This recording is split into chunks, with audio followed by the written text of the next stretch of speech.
the lights are not going to go out. I'm a little irritated. So I asked Debbie, I said, who won?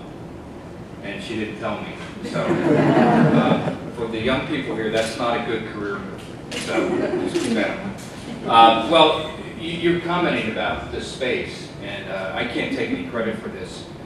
This building was constructed in 2001, and one of the sad things about that is that when Pepco moved here, it was right around September 11th of 2001.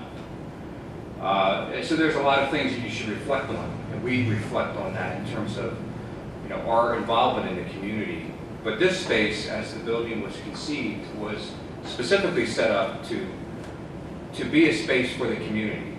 And our company is, all three of our companies, Atlantic Electric, where I came from, Delmarva Power, where one of the judges came from, or where Donna and Tom came from, Pepco, we're all well over 100 years old. And one of the reasons I think we're over 100 years old is not only because we provide an essential service, but it is because we have a very strong connection to the community.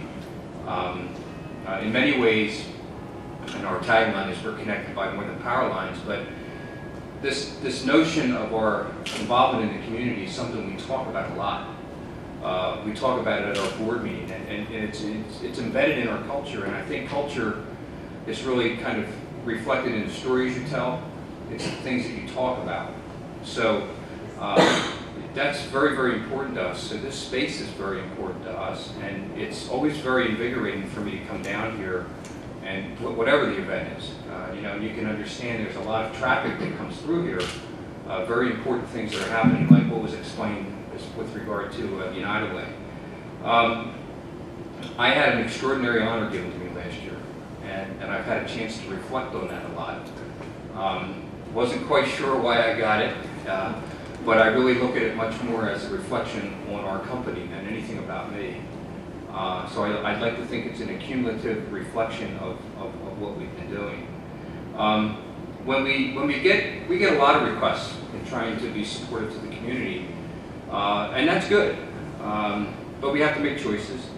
We try to really focus a significant chunk of our charitable contributions to the community, to education and to youth, because our expectation is that we're going to be here another 100 years, and we want to be part of that continuum of developing the youth. I think it's really very impressive. I had a chance to read the stories. I was kind of blown away by that, the level of creativity, and that in and of itself gives us a chance to have confidence in the future. I had a chance to judge it. I only had one vote. I'm a little irritated about that. I would like to have had a chance to be unilaterally decided, but I do want to congratulate the judges and thank the judges, because we took it very seriously. So I couldn't be happier that you're here this evening and to kind of be here for the culmination of this. And I just want to tell you that how proud we are to have a relationship with an organization that's purpose is devoted to tolerance and diversity. And the notion of diversity is one of our 5 values. Certainly tolerance in how we treat each other with respect and value, diverse thinking, diverse minds is essential to us. Not because it's good for business, it's just the right thing to do, and it makes our life so enriched. So for us to have a chance to play a small role in this process is a tremendous honor. So I want to thank you for being here. I want to thank you for giving me a round of applause before I actually even said anything, because the pressure was off. But Debbie, who do I turn it over? I turn it back to you. Yes. Thanks a lot. Thanks a lot.